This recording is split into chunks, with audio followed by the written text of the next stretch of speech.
नमस्कार विद्यार्थी मित्रांनो, 11वी OCMचा व्यवस्थापनाची ओळख हा भाग आपण अभ्यासत होतो. तर त्यातील व्यवस्थापन हे एक कला, व्यवस्थापन एक शास्त्र आणि व्यवस्थापन एक पेशा हा भाग अभ्यासत आहोत. तर त्यातील व्यवस्थापन ही एक कला आहे आणि एक शास्त्र आहे हा भाग अभ्यासलेला आहे.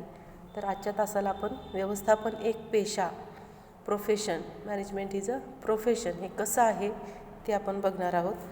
तर आपण ऑलरेडी पेशा म्हणजे काय, त्यासाठी त्याची वैशिष्ट्ये काय आहेत हा भाग आपण फर्स्ट सेमिस्टरला अभ्यासलेला आहे. तर पेशा म्हणजे काय असतं, तर विशिष्ट ज्ञान आणि प्रशिक्षणावर आधारित असा तो एक व्यवसाय असतो. म्हणजे कोणतंही जर आपल्याला प्रोफेशन करायचं असेल, प्रोफेशनमध्ये उतरायचं असेल, तर त्यासाठी त्या व्यक्तीकडं विशिष्ट ज्ञान हे असावं लागतं आणि त्या पेशामध्ये उतरण्यासाठी आवश्यक ते प्रशिक्षणही त्या व्यक्तीकडं असावं लागतं. त्या प्रशिक्षित व्यक्तीच आणि विशिष्ट ज्ञान असलेली व्यक्तीच प्रोफेशनमध्ये येऊ शकत असते. आणि असा जो व्यवसाय असतो की त्याचं नियमन हे प्रातिनिधिक मंडळाद्वारे हे केलं जात असतं. म्हणजे काय थोडक्यात, तर उदाहरणार्थ शिक्षक असतील, डॉक्टर, वकील, हिशेब तपासनीस, हे सर्वजण कशामध्ये येतात, तर पेशामध्ये येत असतात. मग शिक्षक व्हायचं असेल तर त्यांच्याकडं त्या कोणत्या वर्गाला त्यांना शिकवायचं आहे त्यानुसार त्यांची शैक्षणिक पात्रता ही असावी लागते. डॉक्टर बनायचं असेल तर डॉक्टरसाठी आवश्यक असणारी शैक्षणिक पात्रता त्यांच्याकडे असावी लागते.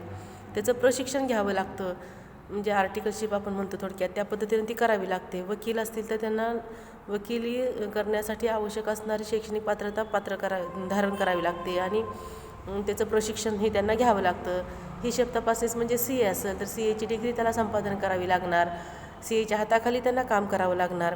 म्हणजे काय, तर त्याच्याकडे विशिष्ट ज्ञान असावं लागतं आणि त्या कामाचं त्यांनी प्रशिक्षणही घेतलेलं असावं लागत असतं. मग आधुनिक दृष्टिकोनानुसार व्यवस्थापनाला पेशा म्हणून दर्जा दिला जाऊ लागला आहे. सुरुवातीच्या काळामध्ये व्यवस्थापन एक पेशा, एक प्रोफेशन म्हणून त्याच्याकडे पाहिलं जात नव्हतं, पण सध्याच्या काळामध्ये वाढतं जे काही व्यवस्थापनाचं महत्त्व आहे ते लक्षात घेता व्यवस्थापनाला एक पेशा म्हणूनही दर्जा दिला जात आहे. जागतिकीकरणाच्या या टप्प्यामध्ये बऱ्याच नामवंत शैक्षणिक संस्थांनी व्यवस्थापनाचे पदव्युत्तर अभ्यासक्रम सुरू केलेले आहेत. म्हणजे सगळं जग जवळ आलेलं आहे. आपण म्हणतो एका क्लिकमध्ये आपण जगाच्या कोणत्याही कोपऱ्यामधली माहिती मिळवू शकतो. मग असं जग जेव्हा एवढं जवळ येत आहे, एवढं टेक्नॉलॉजीचा वापर होत आहे, मग त्यावेळेला काय केलं आहे, तर काही वेल सेटल्ड किंवा नावलौकिकाला आलेल्या संस्था आहेत त्यांनी व्यवस्थापनाचे पदव्युत्तर अभ्यासक्रमसुद्धा सुरू केले आहेत. मग त्याच्यात नाव दिलेत, उदाहरणार्थ भारतीय व्यवस्थापन संस्था, सावित्रीबाई फुले विद्यापीठ यांनी काय केलं आहे, तर पदव्युत्तर व्यवस्थापनाचे जे काही शिक्षण आहे ते सुरू केलं आहे. कारण व्यवस्थापकाचा किंवा व्यवस्थापकीय कौशल्याचा जी काही गरज आहे ती लक्षात घेऊन त्यांनी हे पदव्युत्तर अभ्यासक्रम सुरू केलेले आहेत. मग व्यवसाय संघटनांच्या व्यवस्थापकीय गरजा लक्षात घेऊन अभ्यासक्रमांची बांधणी केली जाते. म्हणजे कशी गरज आहे, काळाची गरज कशी आहे, बिझनेसला किंवा कोणत्याही प्रकारचं संघटन असेल, व्यवसाय असेल, तर त्यांना कोणत्या गोष्टींची गरज आहे हे लक्षात घेऊन अभ्यासक्रम हा ठरवला जातो. तसंच व्यवस्थापन हे एक करिअर म्हणून ओळखलं जाते. करिअरच्या वेगवेगळ्या संधी असतात, त्याच्यामध्ये मॅनेजमेंट व्यवस्थापन ही एक करिअरची संधी म्हणून त्याच्याकडे सध्या आपलं पाहिलं जातं आहे. आणि त्याच्यामधूनच मग या अभ्यासक्रमातून व्यवस्थापन पेशासंबंधी आवश्यक ते ज्ञान आणि प्रशिक्षण विद्यार्थी हे संपादन करत असतात. आता पेशा आणि व्यवस्थापन यांच्यामध्ये कसा संबंध आहे ते आपल्याला काही मुद्द्यांच्या आधारे अभ्यास करता येईल. तर पहिलं सांगितलं आहे औपचारिक शिक्षण. म्हणजे पेशासाठी औपचारिक शिक्षणाची गरज असते. कोणत्याही प्रोफेशनमध्ये आपल्याला उतरायचं असेल तर त्या प्रोफेशनसाठी आवश्यक असणारं शिक्षण हे आपल्याला धारण करावं लागत असतं. तसंच व्यवस्थापक म्हणून काम करणारा जो कोणी कर्मचारी असेल त्याला व्यवस्थापनाची पदवी किंवा पदविकाही धारण करावीच लागत असते. BBA असेल, MBA असेल, DBM असेल, हे कोर्सेस आहेत हे त्यांना करावीच लागत असतात. मग हे व्यवस्थापन किंवा ते व्यवस्थापन संस्थांमधून औपचारिक शिक्षण घेतात आणि त्यांना व्यावसायिक पद्धतीने काम करताना उपयोग होत असतो. म्हणजेच थोडक्यात काय, जसं प्रोफेशनमध्ये डिग्री घ्यावी लागते तसेच व्यवस्थापनामध्ये सुद्धा एक त्या व्यक्तीकडं विशिष्ट अशी डिग्री ही त्याच्याकडं असावीच लागत असते. दुसरा पॉईंट सांगितला आहे आचारसंहिता. आचारसंहिता म्हणजे काय, तर एखाद्या क्षेत्रात काम करत असताना त्या व्यक्तीला जे काही नियमावली पाळावी लागत असते ती नियमावली, मग प्रत्येक पेशासाठी ती एक आचारसंहिता असते आणि जी संबंधित पेशासंबंधीची नीतिमूल्य नियंत्रित केलेली असतात. म्हणजे एखादा शिक्षक हा असेल, शिक्षक पेशा असेल किंवा वकिली हा पेशा आहे, मग ते आपल्याला काम करत असताना त्या जी काही संस्था आहे किंवा त्यांची जी काही संघटना असेल त्यांनी जी नियमावली तयार केलेली आहे ती नियमावलीचं पालन आहे ते सगळ्यांना करावे लागत असते. त्याला आचारसंहिता असं म्हटलेलं आहे. उदाहरण दिलं आहे बघा, वकिलांना बार कौन्सिलने तयार केलेली आचारसंहिता पाळावी लागते. म्हणजे वकिली पेशा आपल्याला जर करायचा असेल तर त्यांचं बार कौन्सिल असतं, असोसिएशन असतं. मग त्यांनी जे काही ठरवून दिलेली नियमावली आहे त्याच्या अधीन राहूनच त्यांना ते काम करावं लागत असतं. तसं वास्तुविशारदांना कौन्सिलने तयार केलेली आचारसंहिता पाळावी लागते. म्हणजे वास्तुविशारद थोडक्यात हे असतील, इंजिनियर असतील तर त्यांची पण एक असोसिएशन असते. मग त्यांनी जे काही नियमावली घालून दिलेली आहे त्याला आचारसंहिता म्हटले, त्याच्या अधीन राहून त्यांना काम करावं लागतं. हिशोब तपासणीच असतील, CA असतील तर त्यांना ICAI ही जी संघटना आहे किंवा संस्था आहे त्याच्या अधीन राहून त्यांनी जसं काम करायचं ठरवून दिलेलं आहे त्याच्यानुसारच त्यांना हिशोब तपासणीचं काम आहे ते करावं लागत असतं. तथापि व्यवस्थापकांसाठी मात्र अशी कोणतीही आचारसंहिता कोणत्याही संघटनेने तयार केलेली नाही. व्यवस्थापक हे प्रथा आणि परंपरेनुसार प्रचलित असलेल्या आचारसंहितेनुसार काम करत असतात. म्हणजे पेशामध्ये आचारसंहिता आहे पण मॅनेजमेंटमध्ये अशी आचारसंहिता कोणतीही तयार केलेली नाही. आता मेजॉरिटी व्यवस्थापन म्हणजे व्यक्तींशी संबंधित असतं. ते सार्वत्रिक स्वरूप आहे पण त्याच्यामध्ये लवचिकता असते. म्हणजे परिस्थितीनुसार त्याच्यात बदल करावे लागत असतात. म्हणून कदाचित त्यांची आचारसंहिता फिक्स ठरवलेली नसावी. कारण व्यक्तिपरत्वे त्यांना तिथं निर्णय बदलावे लागत असतात, डिसिजन घ्यावं लागत असतं. संस्थेपरत्वे तिथं त्यांना डिसिजन चेंज करावं लागत असतं. त्यामुळे फिक्स अशी आचारसंहिता त्या ठिकाणी नसते. तिसरा पॉईंट आहे तो म्हणजे प्रावीण्य. व्यावसायिक आपल्या क्षेत्रात प्रवीण असतात. त्यांना व्यावसायिक ज्ञान औपचारिक शिक्षणातून त्यांनी मिळवलेलं असतं. म्हणजे ते कोणतीही जरी व्यवसाय असेल, संस्था असेल, मॅनेजमेंट असेल तर ते काय असतात त्यांच्या क्षेत्रामध्ये तज्ज्ञ असतात, म्हणजे प्रवीण असतात.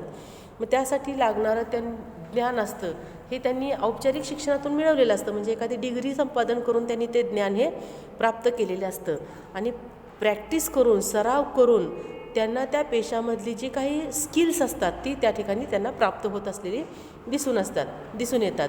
मग व्यवस्थापक ही काय करतात तर व्यवस्थापनाच्या ज्ञानाचा आणि कौशल्याचा वापर करून त्यात तज्ज्ञ बनतो. व्यवस्थापक काय करतोय, व्यवस्थापनाच्या ज्ञानाचा आणि कौशल्याचा वापर करून तो तज्ज्ञ त्या ठिकाणी बनत असतो. म्हणजे जसं पेशामध्ये प्रावीण्य लागतंय तसं व्यवस्थापनामध्ये सुद्धा प्रावीण्य हे गरजेचं असतं. त्यानंतर चौथा पॉईंट सांगितला आहे नोंदणी. म्हणजे व्यावसायिकांना आपल्या संघटनेचं सभासदत्व घेणं किंवा सभासद होणं हे आवश्यक असतं. कोणत्या प्रकारचा व्यवसाय आहे त्यानुसार त्यांना तिथं त्याचं सभासदत्व प्राप्त करावं लागतं. उदाहरणार्थ काय दिलं आहे, भारतातील संधी लेखापालाला ICAIकडे नोंदणी करावी लागत असते. म्हणजे रीतसर आपल्याला जर CAचं प्रोफेशन स्वीकारायचं असेल तर त्याची रजिस्ट्रेशन आहे ते ICAIकडे आधी त्याला करावं लागत असतं. त्यामुळे ते त्याशिवाय ते सेवा देऊ शकत नाहीत. म्हणजे फक्त डिग्री घेतली आणि त्याचं जर रजिस्ट्रेशन त्याचं केलं नाही तर तो रीतसर तिथं ऑडिटर म्हणून काम करू शकत नाही. त्यासाठी त्याला त्याची नोंदणी ही पहिली केलेली असावी लागत असते. भारतीय चार्टर्ड अकाउंटंटना संघटनेचे सभासदत्व घ्यावे लागते. म्हणजे आत्ता सांगितल्या पद्धतीने त्यांना त्या संघटनेचं पहिल्यांदा सभासदत्व घ्यावं लागतं आणि त्याच्यानंतरच ते त्या ठिकाणी ऑडिटर म्हणून कामकाज करू शकतात, कामकाज पाहू शकतात. मग व्यवस्थापकांची वेगळी संघटना नसल्यामुळे व्यवस्थापकांना नोंदणीची गरज नाही. प्रोफेशनमध्ये नोंदणी लागते पण मॅनेजमेंटमध्ये त्यांची काय सेपरेट संघटना नाही, त्यामुळे तिथं नोंदणी करणं हे गरजेचं नाही. पण जर ते व्यवस्थापक चेंबर ऑफ कॉमर्सचे सभासदत्व असतील तर ह्या चेंबर ऑफ कॉमर्सचं सभासद असल्यामुळं त्यांना दुसरे अनेक फायदे त्या ठिकाणी मिळू शकतात.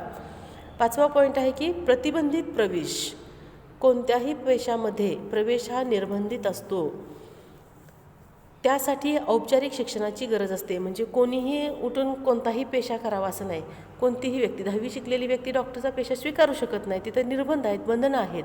त्यासाठी त्यांना ती ठराविक डिग्री ही संपादन करावी लागत असते. म्हणजे औपचारिक शिक्षण आहे ते घ्यावे लागत असते. उदाहरणादाखल म्हणजे डॉक्टर, वकील, हिशेब तपासणी इत्यादी.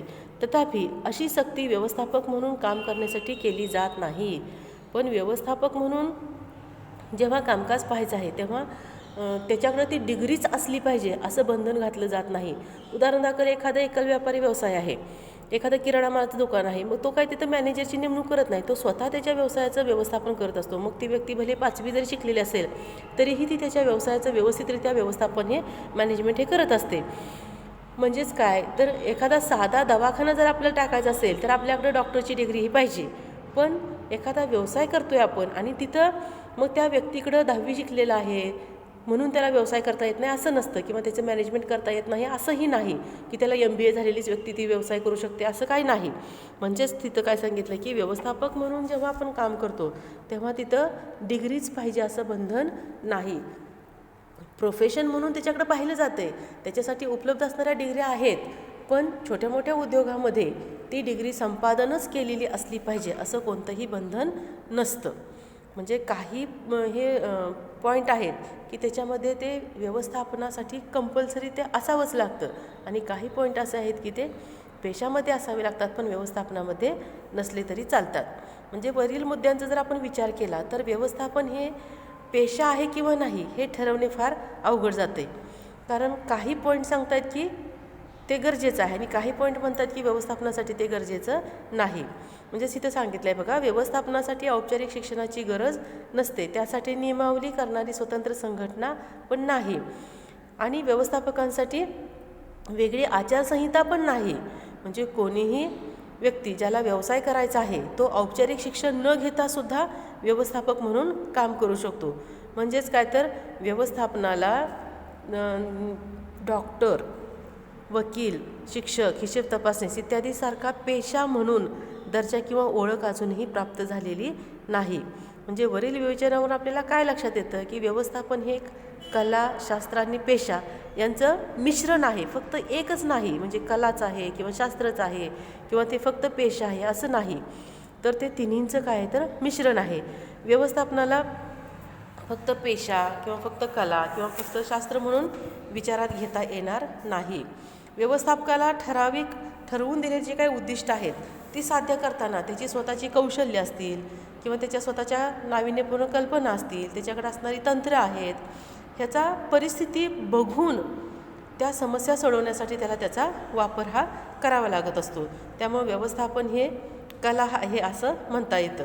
मग व्यवस्थापकाला संघटनेच्या प्रश्नावर काम करीत असताना विविध सिद्धांतावर आधारित वेगवेगळी तत्त्वं असतात आणि तंत्र असतात, त्यांचा वापर हा करावा लागत असतो.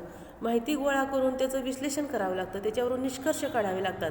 म्हणजेच काय व्यवस्थापन हे शास्त्रसुद्धा आहे. आणि सध्याच्या काळामध्ये व्यवस्थापनामध्ये करिअर किंवा कारकीर्द किंवा आपल्या करिअरचं एक माध्यम म्हणून व्यवस्थापन हे स्वीकारलं जाऊ लागलं आहे. मग त्यासंबंधीचं शिक्षण, प्रशिक्षण हे घेतलं जातं आणि त्या संबंधित व्यक्तीला किंवा प्रशिक्षण घेतलेली किंवा शिक्षण घेतलेली संबंधित व्यक्ती आहे ती व्यवस्थापक म्हणून काम करू शकते. मोठमोठ्या कंपन्यामध्ये ते प्रशिक्षण घेतलेली, शिक्षण घेतलेलीच व्यक्ती तिथं व्यवस्थापक म्हणून काम करत असते. पण छोटा मोठा व्यवसाय असेल तर त्या ठिकाणी अप्रशिक्षित व्यक्तीसुद्धा व्यवस्थापनाचं काम हे करू शकत असते. प्रथा आणि परंपरेवर आधारित वर्तणुकीचे नियम व्यवसायाला लागू होत असतात. म्हणजे काही परंपरेनं चालत आलेल्या प्रथा आहेत किंवा पद्धती असतील तर त्यानुसार त्या व्यवसायाचे नियम हे ठरत असतात, ज्याला आचारसंहिता असं म्हटलं जातं. म्हणजे नियमावली म्हणजे आचारसंहिता, म्हणजे प्रत्येक व्यवसायाला काहीतरी आचारसंहिता ही ठरलेली असते. म्हणजेच काय तर व्यवस्थापन हे एक आहे तर पेशा आहे. म्हणजे आता वरील सगळे जर आपण मुद्द्यांचा विचार केला तर आपण निष्कर्ष काय काढू शकतो तर व्यवस्थापन हे कला आणि शास्त्र ह्या दोन्हींचं पण काय आहे तर मिश्रण आहे. कला आणि शास्त्र ह्या दोघांचं मिश्रण आहे आणि सध्याच्या काळात व्यवस्थापनाला एक पेशा म्हणून स्वीकृती मिळू लागली आहे. व्यवस्थापनाला पेशा म्हणून स्वीकारले जाऊ लागलेलं आहे. अशा पद्धतीनं हा टॉपिक आपला इथं संपतोय. धन्यवाद.